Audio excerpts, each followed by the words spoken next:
राकेश किशोर, इन्हें तो आप जानती होंगी। हाँ, ये वही हैं जिन्होंने chief justice of India VR. Gavai साहब को जूता निकालकर फेंक के मारने की कोशिश की। और राकेश किशोर के बचाव में कुछ लोग कह रहे हैं कि राकेश किशोर ने जूता निकाला ही तो था, हाथ में पकड़े ही तो थे, फेंक के मारा तो नहीं था। देश की न्यायपालिका के सर्वोच्च पद पे बैठे व्यक्ति से अभद्र तरीके से बात करना भी देश की न्यायपालिका का अपमान करना है, देश के कानून का अपमान करना है। जूता निकाल के फेंकना तो देशद्रोह की गतिविधियों में आता है। लेकिन दुर्भाग्य वैसे देश का जहां पर जातियां देखी जाती हों, पद नहीं, वहां पर वी.आर. गवई साहब क्या और भारतीय संविधान के रचयिता बाबा साहेब क्या, मनुवादी मानसिकता के लोग, जातिवादी लोग किसी का अपमान करने से पीछे नहीं हटते।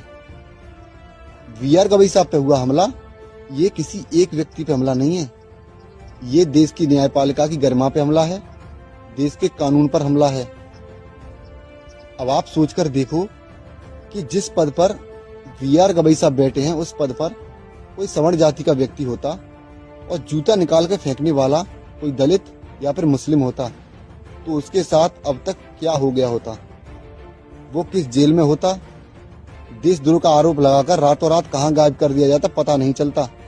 लेकिन इतनी गिरी हुई हरकत करने के बाद राकेश किशोर कहते हैं कि मैंने जो किया मुझे उसका कोई खेद नहीं है, कि मैंने कुछ गलत किया है और मैं इसके लिए माफी भी नहीं मांगूंगा। राकेश किशोर कहते हैं कि मैंने जो किया है वो भगवान की मर्जी थी, मैंने तो सिर्फ किया है, करवाने वाले भगवान थे। इतनी नीची मानसिकता रखकर ये कह देना कि मैंने नहीं किया भगवान ने किया है।